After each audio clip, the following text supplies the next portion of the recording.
Assalamu alaikum. Today we are going to start chapter 4 topic ribosomes. So we are learning outcomes of chapter 4 ribosomes, introduction and discovery of ribosomes, location of ribosomes where they are present, and structure and composition of ribosomes as well as function of ribosomes और Golgi British इंशाल्लाह हम कल start करेंगे. सो ribosomes कहाँ present होते हैं? अगर आप इस पिक्चर में देखें तो आपको उनकी हमने कल दो फॉर्म्स पढ़ी थी. There are two forms of ribosomes. They may be get attached with rough endoplasm reticulum and they may be freely floating in the cytoplasm. You know that no. So जो पिक्चर आप लोगों को नजर आ रही है यहाँ पे, इस पिक्चर के अकॉर्डिंग अगर हम देखें तो हमें आइडिया हो जाएगा कि राइबोसोम्स जो है वो बेसिकली हमें रफ एंडोप्लाज्म रेटिकुलम के ऊपर अटैच नजर आ रहे हैं, जो मैंने ब्लैक एरो से आपको शो किया. क्लियर? सो आप लोग अपने साथ साथ क्वेश्चंस बेटा काइंडली लिखिए, जो लिखते जाएं और एट द एंड आप लोग मेरे से क्वेश्चंस किया करें. सो राइबोसोम्स आप लोगों को नजर आ रहे हैं रफ एंडोप्लाज्म रेटिकुलम पे, और इन्हीं को हम जो है राइबोसोम्स कहते हैं. राइबोसोम्स बहुत स्मॉल ग्रेन्यूल्स है. ग्रेन्यूल कहते हैं दानों को, छोटे छोटे दाने. बहुत इजी है ना, पिक्चर में आपको नजर आ रहा है ऑरेंज कलर के दाने. और क्या है? स्मॉल ग्रेन्यूल्स होते हैं.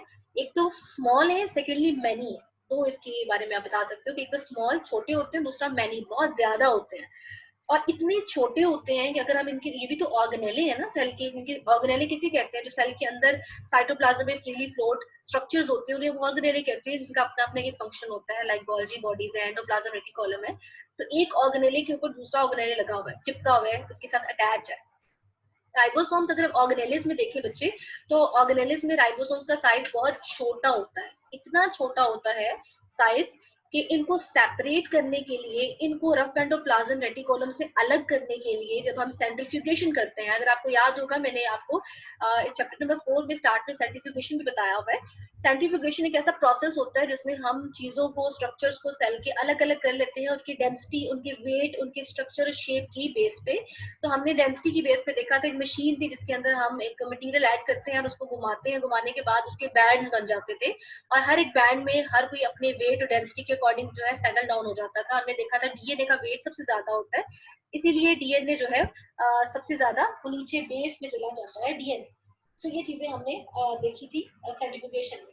सो इसके अलावा अगर आप लोग ऑर्गेनेले की बात करें तो मैम हम इसको किस तरह से सेपरेट आउट कर सकते हैं, यानी अगर हमें सेपरेट आउट करना हो तो हम किस तरह से सेपरेट आउट कर सकते हैं राइबोसोम्स को. अगर हमें सेपरेट आउट करना हो गोल्जी से, एंडोप्लाज्म रेटिकुलम से, तो हम सेंट्रीफ्यूगेशन करेंगे या अल्ट्रा करेंगे. ये मैंने आपको एमसीक्यूज दिया था ना.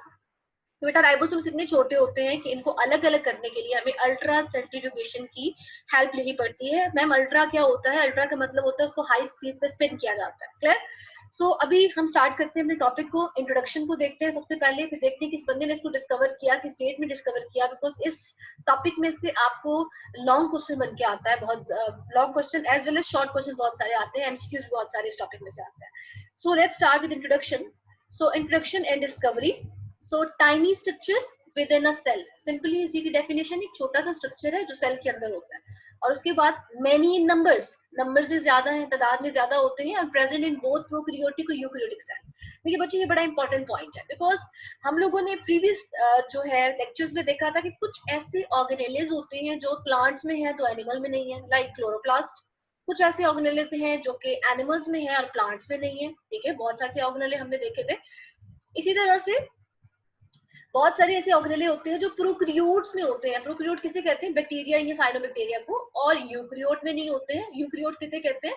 लाइक एनिमल्स हैं, ये प्लांट्स हैं, और उनकी एग्जांपल याद आती है, यानी एनिमल्स एंड प्लांट्स. तो कुछ ऑर्गेनेले यूकैरियोट्स में है, लाइक न्यूक्लियस है प्रॉपर, और प्रोकैरियोट में एब्सेंट है. और कुछ ऑर्गेनेले ऐसे हैं जो प्रोकैरियोट में होते हैं, यूकैरियोट में नहीं होते हैं. तो हमने स्लाइड में क्या सीखा है इसको सम अप करें, समराइज करें, आसान वर्ड में बताएं.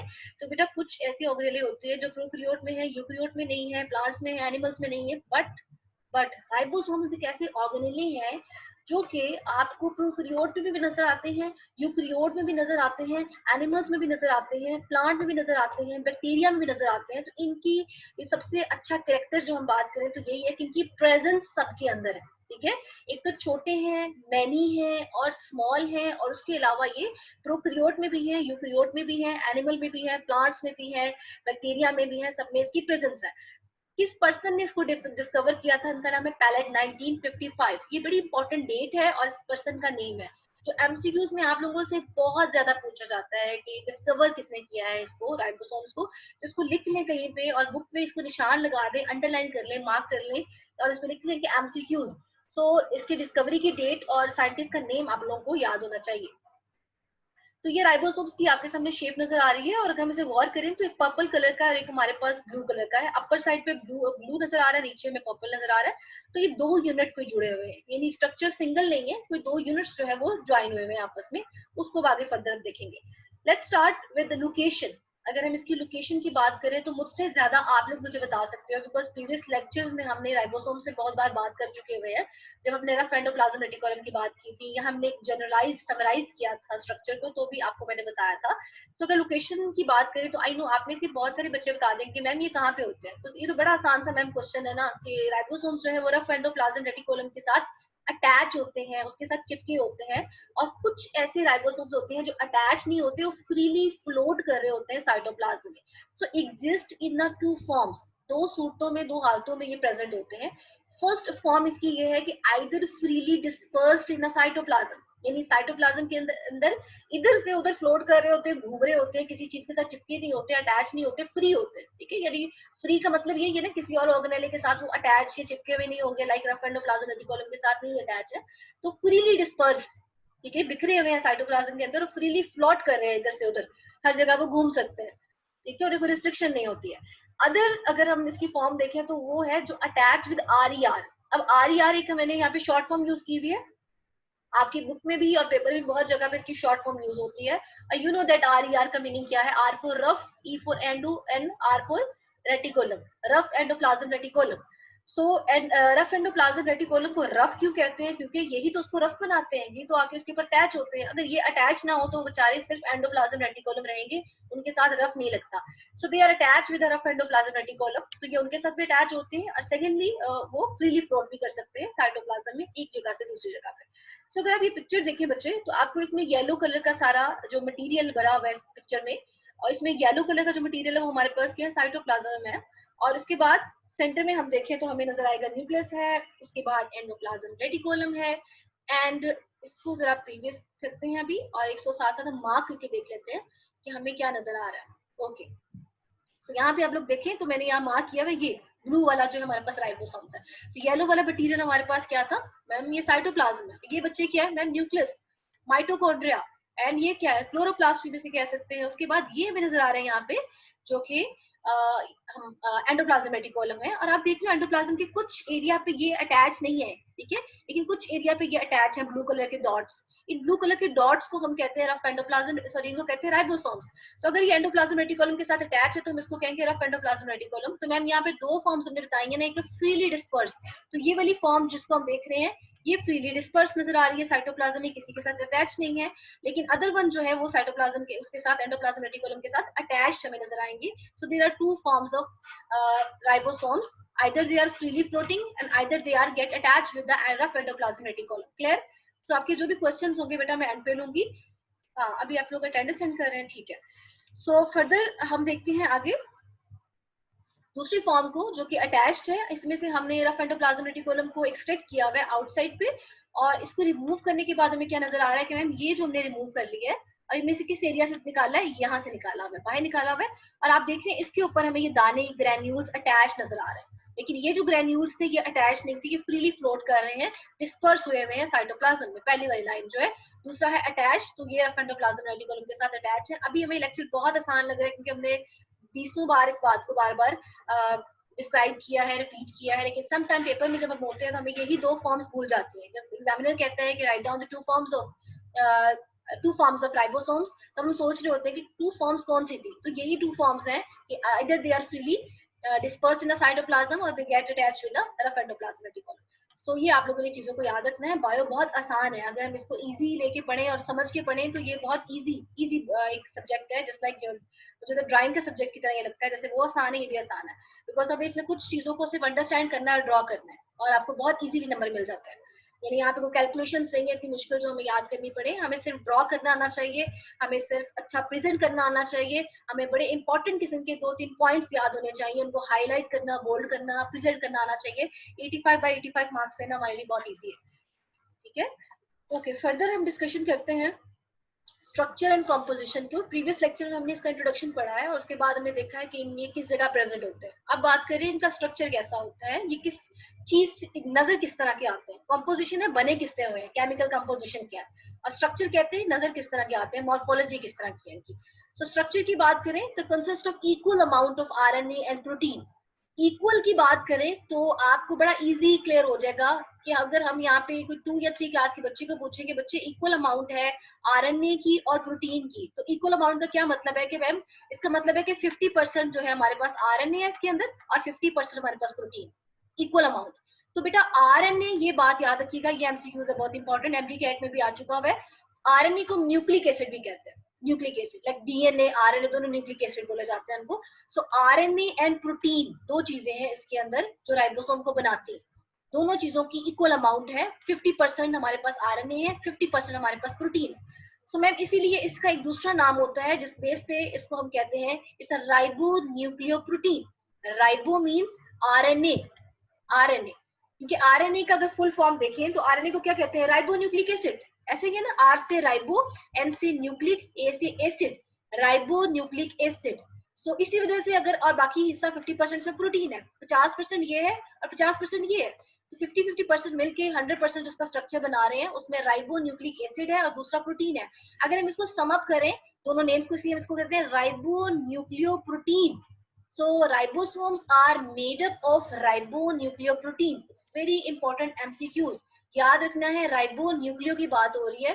हम बच्चों को राइबोग्लाइको के साथ भी कंफ्यूज कर देते होते हैं, राइबोग्लाइकोप्रोटीन, राइबोलिपोप्रोटीन, ठीक है। और पता होना चाहिए कि न्यूक्लियो का वर्ड यूज करना है बिकॉज ये न्यूक्लिक एसिड की वजह से बने। सो आई थिंक 2 पॉइंट आप लोगों को बड़े अच्छे से क्लियर हो गए हैं कि 50% इसमें अमाउंट आरएनए की है, 50% अमाउंट प्रोटीन की है, और इसी वजह से इसका नेम समराइज किया जाए तो इसको हम कहते हैं ribo nucleoprotein. Okay, third point पे हम आते हैं बच्चे। तो कंसिस्ट ऑफ 2 सब यूनिट। अब हम इसकी स्ट्रक्चर पे बेसिकली आएंगे। हमने इसकी कॉम्पोजिशन देख ली है, कॉम्पोजिशन में आरएनए और प्रोटीन है। स्ट्रक्चर किस तरह का है, नजर किस तरह के आते हैं, तो इसमें 2 सब यूनिट है।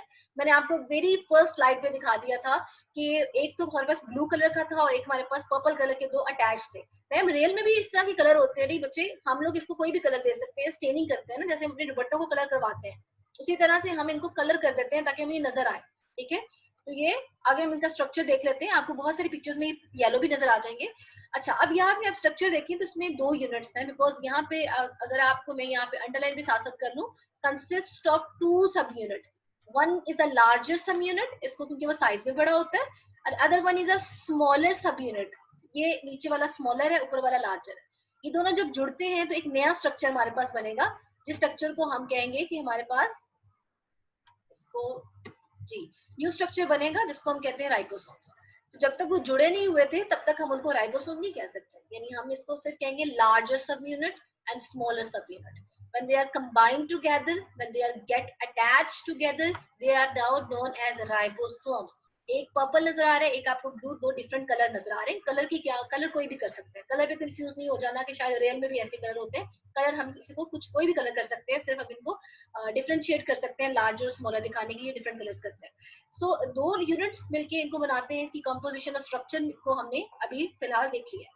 सो फर्दर बच्चे नेक्स्ट स्लाइड पे हम देखते हैं, ये रिमूव में कर लो इसको स्क्रीन से। ओके, सो स्ट्रक्चर कंपोजिशन में हम अब यूकैरियोट्स एंड प्रोकैरियोट्स में राइबोसोम्स किस तरह के होते हैं, क्योंकि अभी आपने मैम सेकंड स्लाइड पे बता दिया था इनकी प्रेजेंस के, ये प्रोकैरियोट्स में भी होते हैं, यूकैरियोट्स में भी होते हैं। तो यूकैरियोट के राइबोसोम्स एंड प्रोकैरियोट के राइबोसोम थोड़े डिफरेंट होते हैं, और इस एक पॉइंट को आप लोगों ने अच्छे तरीके से याद करना है, बिकॉज आप इसको पेज नंबर 64 पे भी डिफरेंशिएट करेंगे जब प्रोकैरियोट यूकैरियोट को, वहां पे जाके भी ये एक डिफरेंस लिखेंगे, भाई यूकैरियोट के राइबोसोम ऐसे हैं और प्रोकैरियोट के राइबोसोम्स इस तरह के होते हैं, ठीक है। कि उन दोनों में डिफरेंस में ये काम आएगा, ये पॉइंट आपको।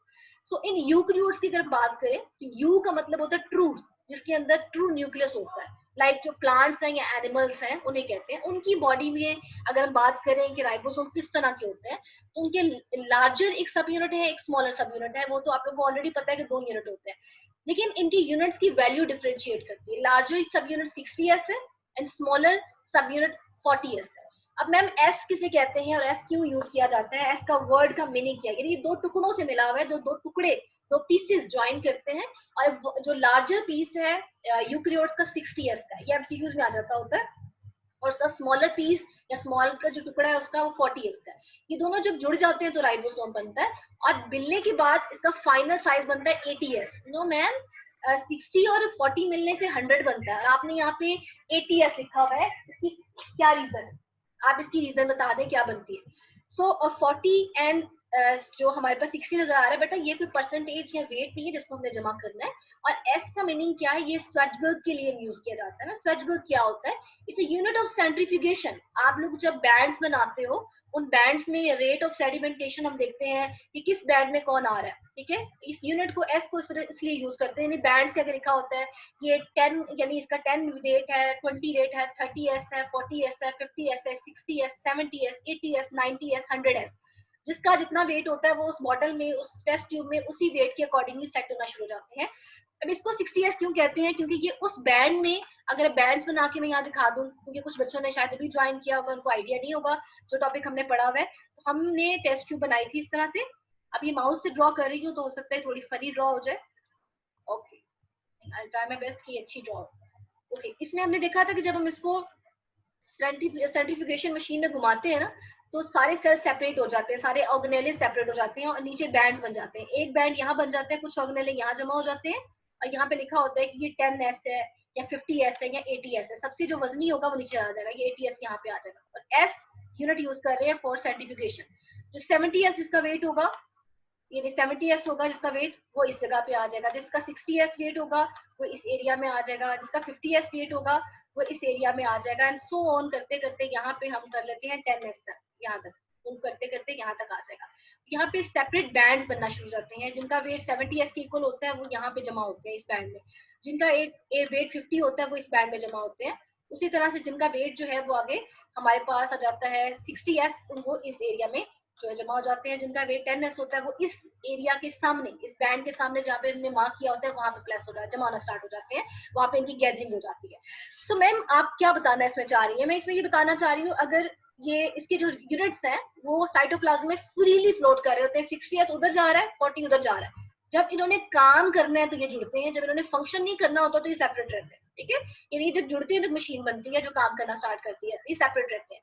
जब इनको हमने सेंट्रीफ्यूगेशन मशीन में घुमाया तो लार्जर सब यूनिट जो है वो 60s में जाके यहाँ पे जाके गैदर हो गया था, क्योंकि इसका वेट इतना था, इसकी डेंसिटी इतनी थी कि ये यहाँ पे जमा हो गया। 40s का वेट थोड़ा कम था तो वो जाके इस एरिया में जाके वो जमा हुआ था, क्योंकि उसका वेट कम था।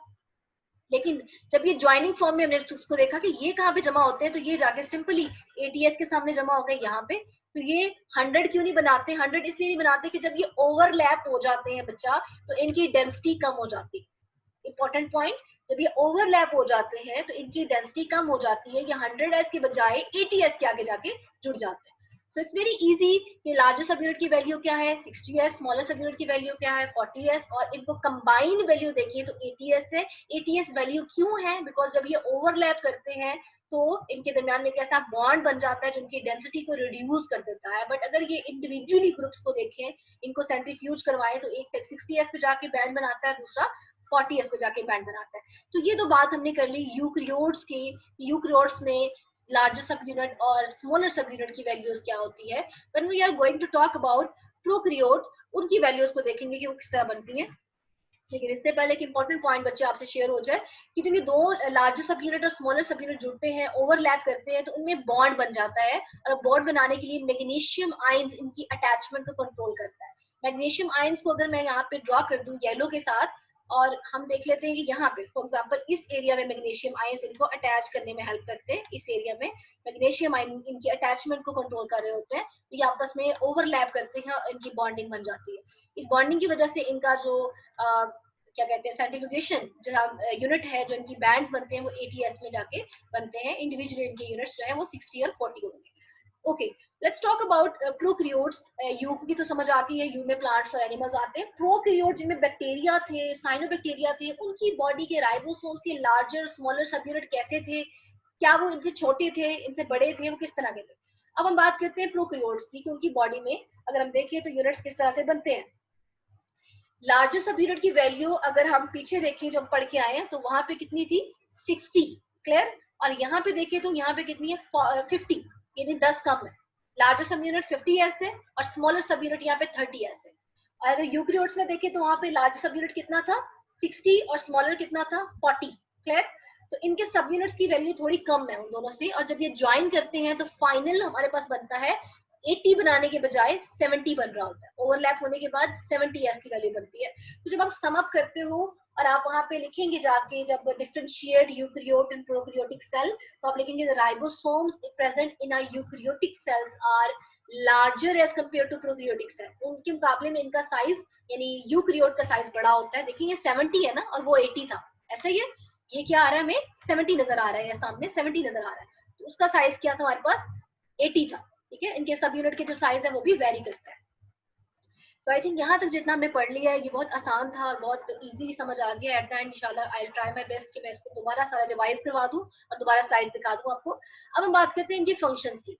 हमने अभी तक इंट्रोडक्शन पढ़ा है, उसके बाद हमने इनकी लोकेशन देखी है, किस जगह प्रेजेंट होते हैं, फिर हमने इनकी फॉर्म्स देखी है, फ्रीली है, अटैच्ड है, फिर हमने यूकेरियोट्स में देखे राइबोसोम्स किस तरह के होते हैं, फिर प्रोकैरियोट के राइबोसोम्स को देखा है हमने, उनकी यूनिट्स को देखा है, उनकी अटैचमेंट मैग्नीशियम आयन से होती है, ये हमने देखा अभी तक। अब इनके फंक्शंस देखें कि राइबोसोम्स अगर सेल में प्रेजेंट है तो इनका क्या मकसद है, किस लिए प्रेजेंट होते हैं, कहाँ से बनते हैं और कहाँ से बन के आते हैं। तो इनका फंक्शन क्या है बेसिकली, जो राइबोसोम्स होते हैं they are attached with the messenger RNA formation of protein. अगर आप ये देखें स्लाइड तो आपको और क्लियर हो जाएगा, बल्कि इसके बाद की स्लाइड को देखिए फिर इसको देखेंगे। तो इस स्लाइड में अगर हम देखें तो हमें पर्पल कलर का सेल नजर आ रहा है जिसको हम एनिमल सेल है, और इसमें ब्लू कलर का न्यूक्लियस है। न्यूक्लियस में डीएनए होता है, डीएनए एक सिंगल थ्रेड लाइक स्ट्रक्चर बना रहा है जिसे आरएनए कहते हैं। आरएनए को वो अपने इन सुराखों के थ्रू से न्यूक्लियर पोर होते हैं वहां से मूव करते हुए साइटोप्लाज्म में आ जाते हैं। अब इसे हम इसे मैसेंजर आरएनए कहेंगे, इसी आरएनए को, बिकॉज डीएनए ने बनाया है। मैसेंजर क्यों बोलते हैं, बिकॉज वो डीएनए का मैसेज लेके आ रही होती है साइटोप्लाज्म में। अब उस आरएनए के साथ ही ग्रीन कलर के राइबोसोम, देखिए यहाँ पे कलर ग्रीन कर दिया है, ग्रीन कलर के राइबोसोम्स आके अटैच होती है जो उसको प्रोटीन में कन्वर्ट कर देते हैं इजीली। सिंपली डीएनए आरएनए बनाता है, आरएनए आगे जाके राइबोसोम के साथ मिलके प्रोटीन चेन बनाता है। तो इसी को हम पिछली स्लाइड में देखते हैं कि राइबोसोम्स क्या करते हैं, मैसेंजर आरएनए के साथ आके अटैच होते हैं। मैसेंजर आरएनए कहाँ से आई थी मैम, न्यूक्लियस में से निकली थी, और न्यूक्लियस में से वो डीएनए का मैसेज लेके आई थी, बिकॉज डीएनए को जिस तरह की प्रोटीन रिक्वायर्ड होती है वो स्पेसिफिक प्रोटीन का एक सीक्वेंस मैसेंजर आरएनए की फॉर्म में डीएनए उसमें साइटोप्लाज्म में भेज देता है। इस लेवल पे इतनी ज्यादा एक्सप्लेनेशन में पढ़ना जरूरी नहीं है कि ट्रांसलेशन कैसी होती है, ट्रांसक्रिप्शन कैसी होती है, बिकॉज हम पार्ट 2 में इसको डिटेल में पढ़ने वाले हैं, ये बहुत बड़ा टॉपिक है। लेकिन अभी इस लेवल पे जिस क्लास में आप लोग हो, आपको ये अंडरस्टैंड करना बड़ा जरूरी है कि मैसेंजर आरएनए कहाँ से आती है, जी सिंपली न्यूक्लियस से बाहर निकलती है, डीएनए उसको एक डीएनए आरएनए बनाता है, आरएनए जब साइटोप्लाज्म में आती है तो हम उसको मैसेंजर आरएनए कहते हैं। मैसेंजर आरएनए के साथ राइबोसोम्स, ये ब्लैक कलर की नजर आ रहे हैं, ये अटैच होते हैं, और अटैच होने के बाद ये बेसिकली ट्रांसक्राइब कर रहे होते हैं प्रोटीन को। सो मैसेंजर आरएनए की चेन है जो कि आप देख रहे हो मूव कर रही है, और राइबोसोम के सब यूनिट लार्जर ऊपर की तरफ है, स्मॉलर सब यूनिट नीचे लगा हुआ है। ये जरूरी नहीं है कि ऊपर किसने लगना है नीचे किसने लगना है, कोई भी ऊपर और नीचे अटैच हो जाती है। अटैचमेंट के बाद आप स्क्रीन ऊपर देखें तो प्रोटीन बनना स्टार्ट हो जाती है। ये डिफरेंट टाइप के इम्यूनो एसिड गैदर हो रहे हैं, पर्पल है, येलो है, ग्रीन है, ब्लैक है, ये मैसेंजर आरएनए पे आके अटैच होते हैं और हमारे पास प्रोटीन बनना शुरू हो जाती है। तो राइबोसोम जस्ट लाइक मशीनरी काम कर रहे हैं। एक मशीन, फोटोकॉपी मशीन नहीं होती है, उसके अंदर जिस तरह की मैसेंजर आरएनए पास आउट कर रही होती है वो ऊपर प्रोटीन बनाता जाता है। तो ये बड़ा एक मजे का टॉपिक है जिसको इंशाल्लाह हम ट्रांसलेशन को पढ़ेंगे। इस एक प्रोसेस को ट्रांसलेशन कहते हैं। बेसिकली डीएनए से आरएनए बनना ट्रांसक्रिप्शन होता है, और आरएनए आगे जाके प्रोटीन बनाती है with the help of ribosomes, उसको हम कहते हैं basically translation. Because messenger RNA की ट्रांसलेशन हो रही है प्रोटीन में। जिस तरह की मैसेंजर आरएनए होगी वैसी ही प्रोटीन बनेगी। जिस तरह का डीएनए प्रोटीन अपनी मर्जी से मैसेंजर आरएनए भेजता है, मुझे अभी इस तरह की कैरेटिन प्रोटीन चाहिए, मुझे इस वक्त अगर इस तरह की प्रोटीन चाहिए डिफरेंट टाइप की, और फिब्रिस प्रोटीन चाहिए, तो वो उस तरह की इंफॉर्मेशन भेजेगा, और मैसेंजर जो राइबोसोम्स होते हैं उसको वो कॉपी कर देंगे in the form of protein. Okay, so ये स्लाइड हम डिस्कस कर चुके हैं ऑलरेडी।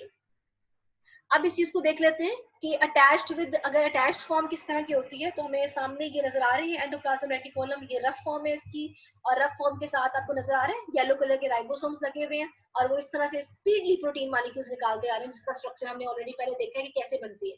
तो राइबोसोम्स जो है वो प्रोटीन फॉर्मेशन कर रहे हैं, यानी राइबोसोम्स के ऊपर किस तरह से प्रोटीन मॉलिक्यूल आपको नजर आ रहा है, वो किस तरह से रिलीज हो रहा है। ये तो अटैच्ड हो गया। अगर फ्रीली डिस्पर्स्ड हो साइटोप्लाज्म में तो आपको ब्लू कलर के नजर आ रहे हैं। जब वो ज्वाइन करते हैं, जब उन्हें काम करना होता है तो वो जुड़ जाते हैं, अदरवाइज फिर वो अलग हो जाते हैं। अब न्यूक्लियस में से राइबोसोम निकलते हैं, और उसके बाद आपके सामने नजर आ रहा है न्यूक्लियस। मैं इसको ना हाईलाइट बच्चे कर देती हूँ, साथ ही अगर ये स्टॉप हो जाएगा जब मैं पेन सेलेक्ट करूंगी तो चले कोई बात नहीं। ये हमें पोर नजर आ रहा है, इसे कहते हैं न्यूक्लियर पोर, न्यूक्लियस का सुराख जिसमें से वो रिलीज कर रहा है ये थ्रेड लाइक स्ट्रक्चर्स, ये थ्रेड लाइक स्ट्रक्चर्स, ये थ्रेड लाइक स्ट्रक्चर्स, इनको मैसेंजर आरएनए कहती है। अभी मैसेंजर आरएनए सीधा जाना है इसके पास, ये है हमारे पास राइबोसोम। ये है बड़ा यूनिट, ये है छोटा यूनिट, जिसे कहते हैं लार्जर सब यूनिट, स्मॉलर सब यूनिट। जैसे ही वो इसके पास आएगा आप लोग देखना कि ये फौरन जुड़ जाएगा, और जुड़ने के बाद यहाँ से इस तरह के स्ट्रक्चर्स रिलीज करेंगे जिसको हम कहते हैं प्रोटीन्स। तो ये प्रोटीन्स बनाते जा रहे हैं। अब मैं इसको दोबारा प्ले कर दूं, इसको रिमूव कर दूं स्क्रीन से पहले, फिर वो प्ले होगा लाइक दिस। ओके, अब आपको देखिए, अब गौर करें आप, पोर्स में से मैसेंजर आरएनए रिमूव होती है और वो जाके किस तरह से सब यूनिट जुड़ते हैं और उसमें से प्रोटीन्स बन के निकलना स्टार्ट हो जाते हैं। So it's very easy I think. और फर्दर हम देख लेते हैं लास्ट वन में पॉलीसोम किसे कहते हैं। It's very important short question बच्चे, पॉलीसोम तो लाजमी याद कर लो, इस पूरे टॉपिक में से सबसे इंपॉर्टेंट पॉलीसोम है। पॉलीसोम किसे कहते हैं? अब बेटा अगर messenger RNA group of ribosomes attach with messenger RNA is known as a polysome. इसकी डेफिनेशन है, मैम इजी वर्ड्स में बता दें। देखिए बेटा, वो जो थ्रेड निकल रहे थे ना न्यूक्लियस में से, आपने देखे थे, उनको मैसेंजर आरएनए कहते हैं। अब मैसेंजर आरएनए के साथ बहुत सारे राइबोसोम्स आके अटैच हो जाते हैं ताकि जल्दी जल्दी प्रोटीन बनना शुरू हो जाए। तो प्रोटीन सिंथेसिस अगर फास्टर करनी हो तो एक राइबोसोम, दूसरा राइबोसोम, तीसरा राइबोसोम, चौथा नजर आ रहा है आपको ये राइबोसोम, फिर ये राइबोसोम है, फिर ये राइबोसोम है, ये बनते जा रहे हैं। ये यहाँ से अटैच होते जाते हैं, इधर से उतरते जाते हैं, यहाँ से वो रिमूव होते जाते हैं। ये तो group of ribosomes attached on one messenger RNA, एक बेचारे मैसेंजर आरएनए के ऊपर इतने सारे राइबोसोम्स अगर आगे अटैच जाते हैं तो उसको हम कहते हैं स्ट्रक्चर को पॉलीसोम। बेसिकली पॉलीसोम मिस किस साइड से अटैच होते हैं उसे कहते हैं 5 प्राइम एंड। ये इंपॉर्टेंट एमसीक्यूज है बच्चे, याद कर लेना, ये अक्सर आ जाता होता है। इंपॉर्टेंट एमसीक्यूज है कि किस साइड से राइबोसोम्स अटैच होते हैं मैसेंजर आरएनए पे, उसका नाम है 5, ये छोटा सा निशान है ना, फिर से प्राइम कहते हैं, 5 प्राइम एंड। और दूसरा है 3 प्राइम एंड से वो स्टॉप होता है, स्टार्ट होता है 5 प्राइम एंड से। और ब्लू कलर की में नजर आ रही मैसेंजर आरएनए, उसके ऊपर ब्राउन कलर के राइबोसोम्स अटैच है। इस पूरे स्ट्रक्चर को, ये सारे पूरा structure with ribosomes and messenger RNA is known as polysome. So when many ribosomes are attached with the one messenger RNA, it's known as a polysome. So I think last 5 minutes रह गए। Important MCQs आप लोगों से share कर लूं। Ribosomes are the particles of, सब बच्चों को आंसर आना चाहिए, राइबोग्लाइकोप्रोटीन या राइबोग्लाइकोलिपिड्स या राइबो न्यूक्लियोप्रोटीन या राइबोग्लूकोज। ये मैंने ड्यूरिंग लेक्चर बता दिया था कि हम इसको किस तरह से कंफ्यूज करते हैं बच्चों को। तो जो आंसर्स हैं आप लोग काइंडली मुझे चैट पे बता सकते हैं। रबिया ने कहा है सी, इफ्रा ने कहा है सी, अबिया सी, ओके लेट मी चेक, सी राइबोन्यूक्लियोप्रोटीन, ओके राइट। सेकंड है eukaryotic ribosomes when join form. So join form में अगर वो हो तो यूकैरियोटिक राइबोसोम कितना है, उसका सब यूनिट होगा 100s। देखिए आपको कंफ्यूज करने के लिए उन्होंने 100 लिख दिया कि बच्चे को लगेगा 40 60 प्लस करेंगे तो 100 बनता है, सीधा उसका यहाँ क्रॉस लग जाता है। 70s पार्टिकल्स या 80s पार्टिकल्स या 100s पार्टिकल्स। तो यहाँ पे क्या आपका राइट ऑप्शन बनता है? देखिए 100 तो 2 टाइम आ गए तो वैसे माइनस हो जाएगा, ये तो एक ही ऑप्शन 2 बार आ गए तो डी तो ए और वैसे ही हम माइनस कर देंगे। बी और सी में से कोई एक है, अगर तो वो यूकैरियोटिक है। बहुत सब बच्चों के मैं आंसर्स नहीं पढ़ सकती बिकॉज टाइम शॉर्ट है। अच्छा बी लग रहा है जमील मुगल को, अलीजे को सी लग रहा है, अबिया को बी लग रहा है। Let me check. अच्छा उन्होंने पहले क्वेश्चन का आंसर किया होगा। बेटा यूकैरियोट की बात कर रहे हैं तो उसमें क्या होगा, सी है ऑप्शन, राइट। उसके बाद a group of ribosomes attached to a single messenger RNA. Group of ribosomes attached with a single messenger RNA is known as lysosome, peroxisome, polysome, glycosomes. Group of ribosomes हमारी last slide बच्चों, yes polysome. Attachment of two subunit of ribosome is controlled by magnesium, iron, calcium या sodium. इसमें क्या आएगा,